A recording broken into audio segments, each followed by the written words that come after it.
su intento de supervivencia, las empresas españolas, no ya simplemente el fenómeno de internacionalización, que es un fenómeno global que venía de atrás, no, es que concretamente las españolas, sobre todo el sector de la construcción, la que no ha salido fuera ha cerrado.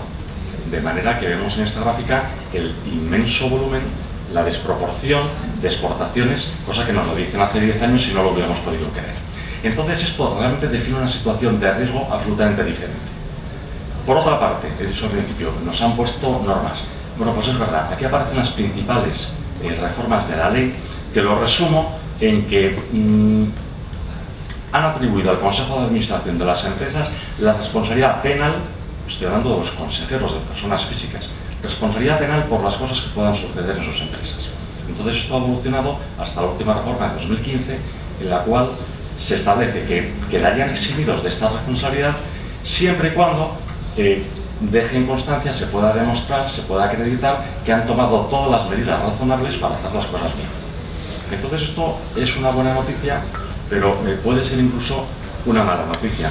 Esto ha dado lugar al corporate compliance y se ha acuñado una frase que es el debido control. A ver, eso está muy bien, sobre todo si lo decimos en inglés, lo de compliance parece que suena bien. Si lo decimos en español, pues habrá que cumplir, pues me imagino que todos estáis pensando en algo que puede ser realmente diferente. No sé si alguno de los más antiguos vio este anuncio, lo recuerda, o al menos como leyenda. Nadie nunca fue despedido por comprar IBM, pero fue ascendido. Esto tiene dos mensajes. Por un lado, estamos hablando, vamos a ver, si yo me quedo en lo establecido, si yo cumplo con lo que ha hecho mi antecesor, con lo que todo el mundo hace, no voy a tener ningún problema. Pero es verdad que no voy a tener ningún beneficio. Puedo plantearme ser más original, ser más creativo, lo cual puede conllevar un riesgo. Esto hace buena otra frase que todos conocemos, porque claro, si no hay riesgo, es muy difícil que haya beneficio. Entonces, en definitiva, como resumen de lo que he comentado, yo puedo afrontar la gestión de riesgos solo desde el punto de vista del cumplimiento y, ojo con el cumplimiento, no digo que no haya que cumplir, digo que si la idea de cumplimiento es exclusivamente garantizar la seguridad físico-penal de los administradores de las empresas, pues entonces voy a conseguir eso y ellos van a estar muy bien. Pero claro, quizá, o lanzo la pregunta, ¿qué tiene que ver eso con la gestión de proyectos? ¿Van a mejorar mis proyectos? Pues no lo sé. Lo que sé es que mi administrador no va a ir a la cárcel, lo cual es positivo, porque si no tendríamos todos problemas. Pero obviamente aquí, en este contexto, creo que debemos hablar de lo segundo, gestión del riesgo en los proyectos. Entonces, claro, ahí es donde quiero que dediquemos estos minutos a ser un poco creativos. Vamos a intentar abrir nuestra mente al respecto. Luego no estoy hablando solo de cumplir, no. ¿De qué estoy hablando? Bueno, pues minimizar las consecuencias de los riesgos. Decía antes, si no hay riesgo, es difícil la posibilidad de mejora, de beneficio. Efectivamente, cuando el riesgo es muy bajo, todo el mundo puede entrar y entonces la competencia es muy alta y es muy complicado. Cuando el riesgo es alto, ya veremos qué es riesgo. Los menos preparados, por no decir los menos atrevidos, se echan atrás. Con lo cual dejan hueco a aquellos que son capaces de gestionar mejor el riesgo. Es decir, que estamos hablando no solo de optimizar el resultado del proyecto, sino de mejorar nuestra ventaja competitiva. Esta imagen me hizo mucha gracia porque es muy expresiva. Cuando se adentra uno ya en la gestión de riesgos y empezamos a leer, pues hoy las referencias PMBOK, evidentemente, hay otras referencias, pero todas coinciden. Hablamos de riesgos, hablamos de oportunidades. Yo no sé qué es la primera idea que os ha suscitado esta imagen. ¿Es una oportunidad o es un riesgo?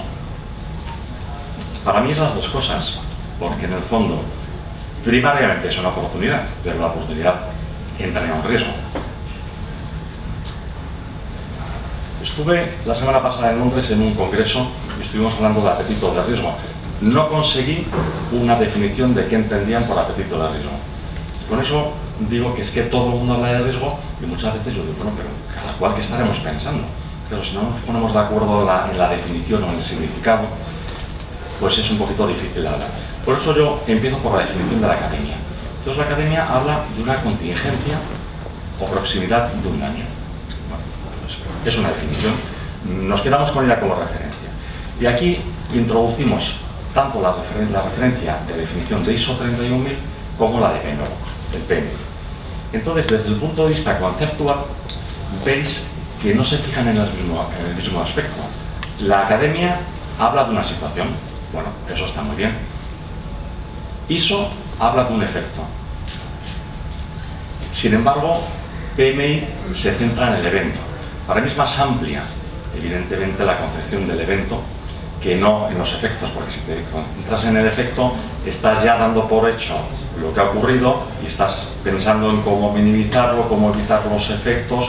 Me parece que es mucho mejor retroceder, adelantarte y pensar en el evento en sí mismo, porque a lo mejor puedes trabajar sobre el evento y actuar de una manera diferente, digamos, con más riqueza, con más posibilidades. Esto es analizando las definiciones desde el punto de vista conceptual, pero atendiendo a de qué hablan. Bien, pues vemos que tanto ISO como PMBOK están hablando de incertidumbre. La incertidumbre es algo que va a aparecer recurrentemente, que luego hablaremos, ¿no? Y luego habla de los objetivos. Con lo cual, claro, pues es obligado, llegado a este punto, vamos a hablar de qué son los objetivos. Bien, pues evidentemente hablamos de los objetivos del proyecto. Solo de los objetivos del proyecto, pues retomemos la idea de la empresa. Los franceses tienen un término que a mí me gusta mucho, que es el enjeu, lo que está en juego. ¿Qué es lo que te estás jugando de verdad? Fijaros en este ejemplo. Esto sería, digamos, pues un proyecto, ¿verdad?, que tenemos una esperanza de ganancia de 200 euros. ¿Cuál tiene más riesgo? Se trata de 7 niveles de cartas, ¿verdad? No sé si alguna vez habéis probado. O 7 niveles de copas, vamos a decir que son de Bohemia. Ya que lo hacemos, hagámoslo por el estilo, ¿verdad? ¿Cuál de los dos tiene más riesgo? Los que piensen que las cartas tienen más riesgo, por favor, levanten la mano. Una rápida encuesta. ¿Y los que piensen que tiene más riesgo las copas? Pues depende, ¿no? Depende. Sí, depende. En cuanto al proyecto, yo, vamos, nunca me he puesto a hacer con copas, pero desde luego con cartas 7 pisos me parece muy difícil, que voy a perder los 200 euros con toda seguridad.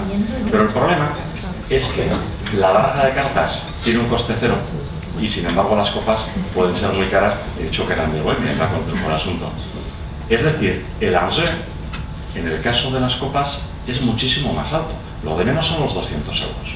Entonces, dicho así parece muy tonto, pero quizás es un punto que olvidamos muy frecuentemente, y yo lamentablemente pues he visto algunos proyectos en el sector de construcción que ponen en inestabilidad al conjunto de la empresa por grande que sea. De manera que eso hay que tenerlo en cuenta. O sin ser tan dramático, pues hay gestores de proyecto que se centran tantísimo en el proyecto que queman a la empresa. Sacan tanto rendimiento de los proyectos que el cliente dice, este tío no vuelve por aquí, ni la empresa, en mucho tiempo.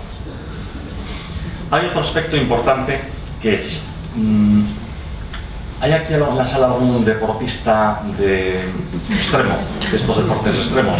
Salto base, en fin, alguna cosa parecida a lo que se ve en la pantalla. Porque ese me entendería perfectamente. Yo tuve ocasión hace poco de asistir a una conferencia con Albert Bosch, no creo que sea fácil decirlo. Este es un personaje muy interesante, un pintor esposa aventurero, y claro, y nos explicaba con mucha gracia la diferencia entre riesgo o peligro. Esta imagen la he sacado yo de por ahí. Vamos a ver, ¿qué tiene más puestos a una apuesta parecida a la de antes? ¿Y qué tiene más posibilidades? ¿Qué tiene más riesgo? ¿Lo de las cartas o lo de la bici por ese sendero? ¿Qué tiene más riesgo, la bici? Yo personalmente no cogería la bici. Con las cartas me atrevería, todo será que no me salga. No, tiene muchísimo más riesgo las cartas. Lo que tiene la bici es peligro. Tiene mucho peligro. Pero la definición de la academia sobre peligro tampoco aporta mucho, ¿no? Riesgo o contingencia inminente de que suceda algo malo. Claro, lo que puede suceder con la bici es complicado. Retomamos la idea de la no sé, es que aquí me juego hasta la vida. cual sirve para introducir otro aspecto importante de cuando estamos en los equipos y se toman las decisiones. Un riesgo es el que asume el que da la cara, el que está ahí, y otro bien diferente, el que asume el que está en la oficina tomando las decisiones. Son aspectos diferentes. Entonces, claro, el tema de la bici tiene muchísimo peligro, pero es que el que hace eso no está loco. Yo no lo haría, pero el que hace eso, o el que hace este tipo de deportes que se llaman a veces de alto riesgo, ya vemos lo mejor, deportes extremos para no introducir ruido de la tecnología. Claro, van preparados, entonces saben lo que se hacen. Dicho de otra manera, si tuvierais que apostar ante estos dos escenarios, ¿se va a matar el de la bici o se va a caer el castillo de cartas? A que planteado así, todos apostaréis sin duda como apuesta más segura a la bici. Ese no se va a matar, porque si no, no estaría ni la foto ni la repetiría, ¿verdad? Luego, es importante discriminar la idea del peligro y del riesgo, lo cual nos enfoca directamente a, bueno, tendremos que pensar entonces cómo gestionar el riesgo. Un riesgo bien gestionado convierte en fácil lo que para otros es absolutamente inimaginable. Y como hemos hablado antes de incertidumbre, debemos prestar un poquito de atención a la incertidumbre. Hay dos tipos de incertidumbre, básicamente. Una debida al desconocimiento, otra debida a la aleatoriedad o cosas que realmente no se saben. Cuando digo no se saben, digo que no se pueden saber. Por ejemplo, ¿qué tiempo va a hacer aquí en Valencia el 3 de agosto del año que viene? Pues mañana mismo. Mañana, pues eso, una incertidumbre, yo diría más bien propia del desconocimiento. El desconocimiento es que teniendo los medios o las posibilidades de saberlo, o dicho de otra manera, siendo una certeza, y dejadme que lo explique como un ejemplo, vamos a hacer una autopista en un cierto trazado, pero las condiciones geotécnicas son importantes. ¿Cuáles son? Bueno, no lo sé, pero serán algunas, sí, son las que son. Lo que pasa es que yo no las sé. ¿Por qué no lo sabes? Porque no he tenido tiempo a estudiarlo, porque no tenía presupuesto para ello, porque me han dado el informe pero no fui capaz de comprenderlo. Yo he visto respuestas hasta de, es que no puedo entender el informe porque está en polaco, entonces el riesgo es alto. Bien, entonces eso hace buena la afirmación un poco drástica de que a veces el riesgo, a veces somos las personas, tener personas inadecuadas para puestos que son relevantes. De manera que la incertidumbre debido al desconocimiento, hombre, esa deberíamos ser capaces de paliarla de una manera u otra. Tema diferente es cuando es una incertidumbre debida a la aleatoriedad, porque eso realmente no depende de nosotros, entonces ahí ya no cabe salvo tomar medidas, pues algo de lo que vamos a ver a continuación. Entonces vamos a analizar la situación y vamos a hacerlo con un ejemplo pues, sencillo, si queréis tonto, fácil de comprender, ¿no? Como decía antes, el riesgo debería venir aparejado de la mano de una oportunidad. Tomar el riesgo por tomarlo no tiene mucho sentido, salvo entre otro tipo de actividades, que es donde está la gracia, ¿no? El riesgo por el riesgo. Pero en general no es así, y menos en el mundo profesional. Partimos de un objetivo positivo, una oportunidad que de repente he visto pues, que hay un tesoro ahí y que puedo hacerme con él. Esa es mi oportunidad. Bueno, pues entonces vamos a analizar la situación. Y este buen hombre, vamos a llamarle Pepe, pues Pepe cuando mira esto dice, bueno, es que, claro, yo creí que llegaba y no llego. Hay 5 metros de desnivel, y claro, con 5 metros, pues no me va a quedar otra más que saltar. Claro, si salto, pues puedo caer mal, ¿verdad? No sé, me puedo hacer daño. Vamos a dejarlo ahí. Bien, pues con este ejemplo tan tonto,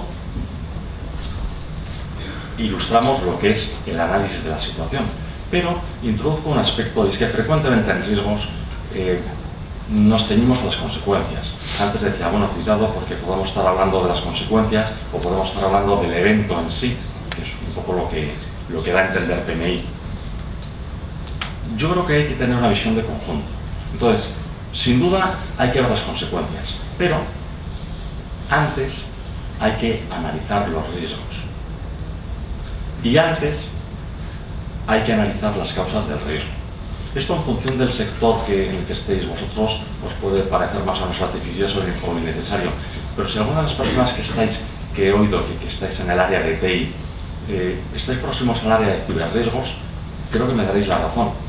Analizar ciberriesgos es algo tan complejo, es tan técnico, que verdaderamente, aunque solo sea para explicárselo al consejero delegado o a quien se lo tengas que explicar, como empieces hablando de temas muy concretos, te pierdes.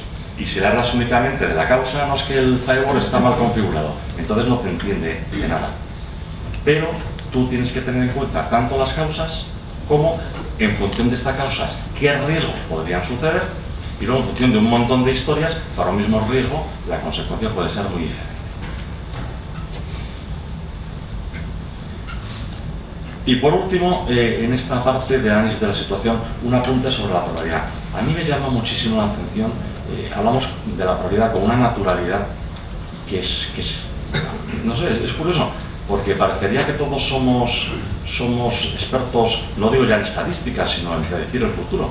Fíjate, decías tú que no sabemos de qué tipo va a hacer mañana en Valencia. Pues es verdad, ¿no? Si no, vamos, yo si fuera un experto en estos temas, por eso me da un poco vergüenza al final estar aquí hablando de riesgos y tal, pues no estaría aquí, estaría en Miami disfrutando de mis ingresos gracias a que gestiono magníficamente mis inversiones en bolsa y cosas por el estilo, ¿no? Entonces, ¿pero qué es la probabilidad?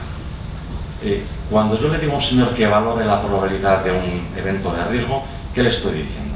No, pues que haga un estudio matemático, no sé cuántos, y entonces me va a decir la probabilidad es el 42,3%, me puedo haber hecho montones de simulaciones, montones de cosas. Es curioso, nadie de los presentes en la sala hace simulaciones de procesos, le decíais a Carlos. Si pregunto simulaciones de Monte Carlo, igual algunos sí lo ha hecho. Simulaciones de Monte Carlo, pues por una o dos. Infinitamente más sofisticado, más complicado las simulaciones de Monte Carlo que no las de procesos, ¿no? Y sin embargo se hacen. Yo personalmente prefiero decirle al evaluador, mira, este riesgo que tú dices, ¿estás seguro? Sí, pero completamente seguro. Sí, pues muy alto. Y si me dice, bueno, pues más o menos, no sé. Es decir, en función de su seguridad, en su criterio, en su consideración de que va a pagar eso, yo podría traducir automáticamente la probabilidad. Pero si le pido que me lo den tanto por ciento, complicado. Y si en vez de en tanto por ciento, digo, pues dar una escala de 1 al 5, bueno, pues eso sirve para priorizar. Pero ojo, porque de ahí, y luego lo veremos, pues a veces sacamos una extrapolación matemática que parece que esto ya fuera claramente ley, y no siempre es así. Bueno, voy a pasar deprisa sobre el tema de gestión del riesgo, porque entiendo que todos los presentes conocéis lo que plantea PMI al respecto. Esto, insisto, pues son criterios, creo, y está muy bien, y son unas ideas, una estructura de cómo hay que hacerlo. He hecho una comparativa entre lo que dice PMI, ISO y COSO. Entonces, como veis, pues es algo bastante semejante. Personalmente me gusta más el pequeño matiz que introduce PMI, porque ahí habla de un análisis cualitativo y de un análisis cuantitativo. Pero en definitiva lo que no hay que perder de vista es, vamos a ver, todo esto lo hago para identificar los riesgos, sí. Bien, lo voy a decir más veces, pero si solo los identifico y no hago nada, es como si el que montaba en bici por ese camino estrecho en una ladera que se mata, pues sencillamente tuviera una lista de riesgos y no hubiera hecho absolutamente nada. Pero bueno, para hacer estadísticas vale, ¿no? Entonces, en cuanto a la respuesta, y también analizando las tres mismas fuentes, yo lo he ordenado de menor riesgo a más riesgo.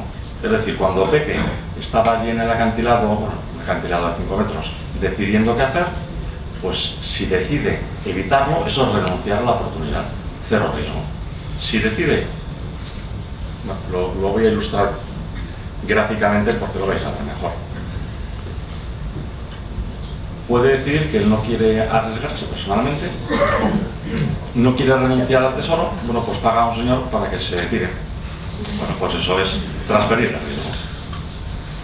O puedo optar por mitigarlo. Claro, mitigarlo, según ilustro en la imagen, es voy a hacer algo para que el riesgo, las consecuencias, lo que queráis, sea más bajo. Y claro, y aquí precisamente está la gracia, cuando mostraba antes la lámina de... No rebobino para no hacer perder el tiempo. Cuando en visión de conjunto decía, tenemos que ver causas, riesgos y consecuencias. ¿Para qué? Hombre, es muy fácil. Analiza muy bien, no me vayas a poner una mitigación que me valga para muy poco. Yo quiero una mitigación con la cual de verdad mitigue el riesgo, valga la redundancia, con lo cual sería la tercera. Y por último, cabe decir, pues lo asumo no hago nada. Es verdad que hay veces, algunos veis, pero a veces es más barato no hacer nada, porque el riesgo tampoco es una certeza. Y si el daño es asumible, pues bueno, pues estadísticamente me puede salir más barato no hacer nada que hacer. Entonces, en definitiva, ya hemos evaluado el riesgo, ya sabemos lo que queremos hacer. Bueno, y hablamos del seguimiento. Yo con el tema del seguimiento tengo una especie de pelea personal porque me he encontrado verdaderos horrores de proyectos, de obras con unos problemas terribles, y cuando vas a ver el informe de riesgos te dan un informe de este porte, así de gordo. Y esto, sí, lo hacemos todos los meses. Claro, tienes que recordar toda la educación que recibiste en el colegio para no decir, pues no se os nota nada, ¿eh? O sea, podrías ahorraros el informe, porque la verdad, bueno, pues ese es un poco el problema. De manera que, en el ejemplo anterior de Pepe, claro, ¿qué sería el seguimiento desde un punto de vista inicial, primario? Han puesto la red. Ese es el seguimiento. No el después apuntar si me torcí el tobillo, me torcí la cabeza o si la red se rompió. No, no. Han puesto la red. Realmente se ha hecho lo que había que hacer. Esa es un poco la idea del seguimiento. De manera que no es una de papeles, no se trata de eso en absoluto. Y entonces, si no queremos que sea simplemente de papeles y queremos de verdad que eso que se ha previsto se lleve a cabo, porque si no me queda el aceptar o el renunciar. Dejo de lado lo que sería transferir, que es un poquitín más complejo. Pero si quiero mitigar, ¿quién tiene que mitigar? Alguien que tenga autoridad. En un tema de una obra. En otro tipo de sectores, cuando hablo con colegas, bueno, ¿quién es el owner risk? O sea, el dueño del riesgo. Pues no sé, será el jefe de obra, porque como sea cualquier otro, no van a hacer ni caso a un pobre desgraciado que está allí en la esquina intentando convencer con sus papeles, oye, que hay que hacer no sé qué. Tú cállate. El responsable del proyecto tiene que ser el encargado de llevar a cabo las medidas de mitigación. Es decir, necesitamos a alguien por auténtica autoridad para decir esto se hace. Y es tan importante llevar a cabo las medidas de mitigación como cualquiera de las otras actividades previstas en la obra. Bien, y finalmente, en esta parte, percepción del riesgo. Si no hay percepción del riesgo, es imposible hacer nada. En términos de empresas, de comités de direcciones, ya he dejado claro el aspecto del compliance. Bien, de cara a proyectos creo que también he dejado claro que pienso que a lo mejor no siempre eso es suficiente. Lo que marca la diferencia es cuando se percibe el riesgo realmente. Aquí veis ejemplos de no percepción del riesgo. La gente que ha trabajado en construcción, en prevención de riesgos laborales, sabe lo que se sufre con los obreros que no quieren ponerse el casco, el cinturón de seguridad, o ves gente en otro tipo de actividades, incluso de talleres, artesanía, que no se ponen protectores en los ojos, en los oídos. No hay percepción del riesgo. Pero los de la derecha deberían estar locos, ya no son el obrero que está todo el día en la grúa y dice, sí, está muy bien lo de atarse, ¿a dónde me ato si tengo que caminar por la grúa? Pero es que hay ejemplos mucho más cotidianos. Este es de Vietnam. Va la familia entera y no percibe que haya riesgo. Y puede ser peor. Aquí van 4 y otros que llevan detrás el cerdo, tal. Dirán que estos están locos. No están locos. ¿Os fijáis que llevan todos casco? Con lo cual, el tema de la percepción del riesgo creo que es muy importante. Entonces, para percibirlo, creo que antes Carlos nos ha hecho una magnífica exposición y mucho de lo que él ha dicho ha tenido que ver con lo que entra por los ojos, la percepción visual. Entonces, bien, PMBOK da esta matriz.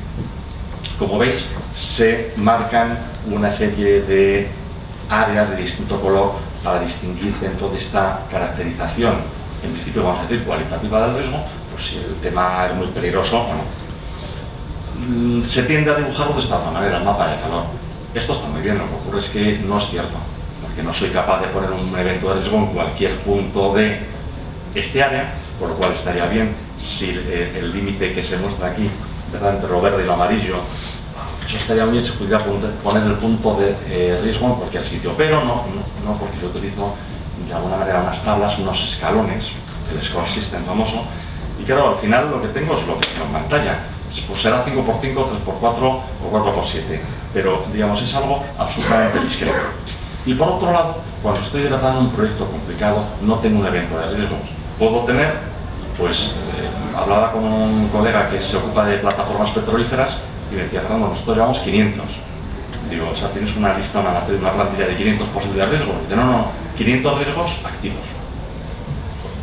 Y vale, entonces, si yo pinto aquí 500 y pregunto, bueno, y entonces la situación en conjunto, ¿cómo está? Bah, pues no sé, ¿verdad? Yo mirando eso que está proyectado, digo, pues medio, ¿no? Medio parece que no comprometes. Bien, ese es un pequeño problema de cómo traducir a cuantitativo esta operación.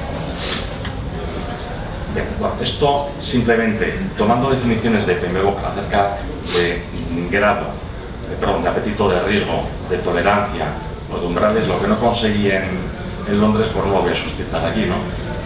Realmente cuando apetitos de riesgo, hablamos de apetito de riesgo en que estemos pensando, pero sí que veis que hay una característica común a las tres definiciones que por lo demás algunas son demasiado parecidas para mi gusto. Todas hablan de un grado, y cuando hablamos de un grado o intensidad, todos pensamos en el relojito que ha aparecido, que de hecho lo he robado de alguna presentación porque cuando sale a riesgos queda elegante poner eso. Y cuando yo pregunto, oye, pero ¿y cómo lo mides? No lo miden. Hay sectores que sí, que tienen un indicador específico, pero en general no es fácil. Esto es un ejemplo de un proyecto real, cuando yo estaba de CEO en OHL, con una empresa de software. Entonces me enseñaron esto y yo le dije, hombre, está muy bien, ¿no? Así sencillito, un poco así de andar por casa, pero está muy bien, ¿no? Muestras aquí impactos, probabilidades, los multiplicas, con lo cual das un factor de intensidad, y las medidas de mitigación, hasta plan de contingencia. Se me ofendieron. No, estamos aplicando PMI. Y digo, oh, pues claro, si aplicas PMI ya todo, vale, todo está bien. No, estos perdieron hasta la camisa, o sea, fue un desastre, nunca completaron el proyecto y fue un auténtico desastre. ¿Por qué? Porque esto estaba mal hecho, no estaban los riesgos principales identificados y además no hicieron el seguimiento adecuado. Con lo cual, ¿qué digo? Una vez más, pues hombre, o lo hacemos bien o quedémonos en el compliance y no nos complicamos la vida. Pero eso a los proyectos les va a ayudar. Entonces, quiero mostrar, aunque sea por encima, cómo lo hacemos en OHL. Nosotros en OHL tenemos una serie de aproximaciones funcionales, lo llamamos matrices. No se lee muy bien en pantalla, pero vamos, da igual el detalle. En definitiva, contemplamos riesgos de un proyecto desde el punto de vista del país, desde el punto de vista contractual, y ahí distinguimos aspectos jurídicos y aspectos técnicos en sí, riesgos comerciales, riesgos de tipo técnico, de recursos humanos, logísticos, incluyendo ahí todo lo que tenga que ver con la logística, con aprovisionamientos, subcontratistas, etcétera, y medioambientales. Bueno, pues entonces, estas nuevas aproximaciones, ¿cómo lo llevamos a cabo? Bueno, pues estoy hablando ahora, por centrar un poco el contexto, proyectos en fase de estudio de la oferta para el cliente. Pues buscamos 9 equipos especialistas en la materia. Entonces, al de recursos humanos, le digo, estudiate este proyecto desde el punto de vista de recursos humanos y dime qué problemas ves. Y así lo mismo hacer de logística y así cada uno. Es decir, hay un equipo dedicado, y con eso no entendáis que es que solo se dedican a eso, sino que entre sus tareas pues tienen que evaluar los riesgos de este proyecto desde su particular punto de vista. Con lo cual, tengo una vista parcial. Entonces, ¿cómo lo estructuramos?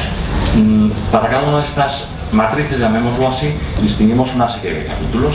Estos capítulos es, en definitiva, el comienzo de una plantilla que os intento describir. Pensad en una estructura jerárquica, capítulos, subcapítulos, preguntas.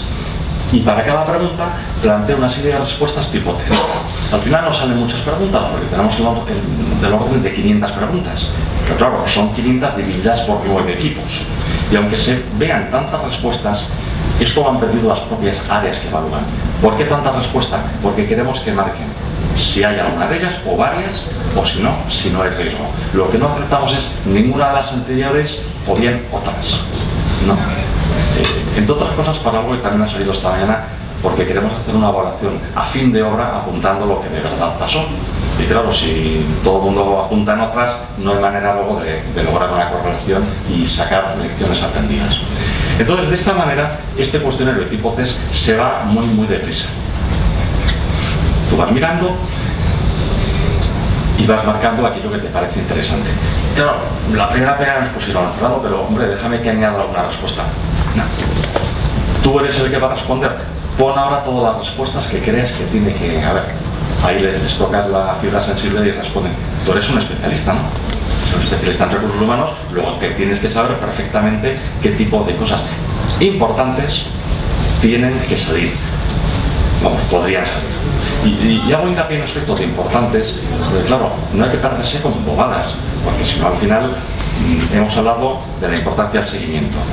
No es fácil hacer seguimiento activo de medidas de mitigación de 500 riesgos.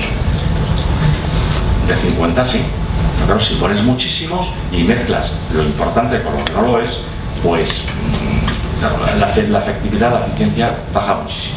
Con lo cual, claro, no sé en vuestra mente, ¿no? Yo ahora mismo estaría pensando, claro, es que no sé, incluso 50. La cuestión es cómo ver rápidamente, ¿verdad?, los riesgos. Fíjate, si medio una estructura en árbol, con 500 entradas y multitud de respuestas, el tema parece muy complicado.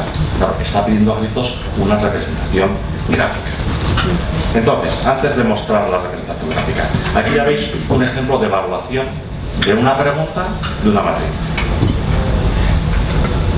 Selecciono mediante un desplegable de muy alto a muy bajo el impacto, indico el tipo de impacto que tengo. Aquí he puesto coste y plazo, puede ser de coste, puede ser de plazo, mixto coste de plazo, puede ser de reputación, puede ser medioambiental, puede ser... tenemos una lista, ¿no? O incluso aquí sí que le dejamos un mixto, ¿no? Bueno, pues un riesgo mixto, que esto afecta mucho a la empresa, aunque no sé exactamente decir que solo sea una cosa, porque a veces el riesgo es muy complejo y realmente toca más de un palo. Bueno, la probabilidad que decíamos antes, bueno, madre mía, complicado, de muy baja a muy alta. Yo insisto en, ¿tú crees que va a pasar? Porque si nos ponemos purista, no he visto nunca preguntado ¿y cuántas veces? Nosotros hablamos de proyectos de 3 años. Lo que va a pasar, sí, 100%. ¿Pero 100% qué es? ¿Una vez? Porque si 100% es una vez, si esto puede pasar todos los meses una vez, tendrías que poner, no sé, 2000% o 20.000%. Luego, cuidado con el tema de la probabilidad. Entonces, en definitiva, una valoración del coste base y una respuesta, pues decido mitigar o qué es lo que quiero hacer. Entonces, si decido mitigar, introduzco una información adicional, que es, aquí no sale, pero en la siguiente lámina lo vais a ver. Le digo, mira, si yo mitigo, mi impacto se va a quedar en el 50% de lo que te dije al principio. O sea, que se queda en 50%. No. Se queda en el 50%, es que esto es todavía un piloto, falta el símbolo tanto por ciento. El 50% de, en este caso, bajo. Pues se quedará bajísimo. Y la probabilidad se queda en el 10% de lo que dije. O sea, que se queda en el 10% de muy alto. Esto hay muchas maneras de decirlo, todas son válidas, yo creo, con tal de que se entienda bien por parte del evaluador cómo hacerlo. Bien, entonces, de esta manera estamos obteniendo unos primeros datos numéricos. Aquí a la derecha veis directamente el coste actual probable. Si no hago nada, teniendo en cuenta la probabilidad, ¿tú crees que va a pasar? Bueno, creo que sí. Pues si crees que sí y estás casi seguro, te voy a internamente, aunque no lo vea, pues le voy a poner una cifra, por ejemplo un 95%, por lo cual en este caso el coste sale un poquito inferior al coste base que define. ¿Y el coste mitigado? Bueno, el coste mitigado ya es, teniendo en cuenta cuánto ha bajado el impacto, cuánto ha bajado la probabilidad, un algoritmo para combinar ambos efectos, añadiendo el coste de mitigación, compongo todo y digo pues 31. Pues muy bien, con lo cual estoy dando un valor numérico. Pero ¿qué problema hay? Yo no sé en vuestra experiencia, pero yo lo que he visto es que montones de veces no es posible o no es fácil dar un valor de coste asociado al riesgo. Por ejemplo, pensad en un tema reputacional. ¿Cómo valoras eso en términos monetarios? Es complicado. Si se lleva un conflicto con el cliente.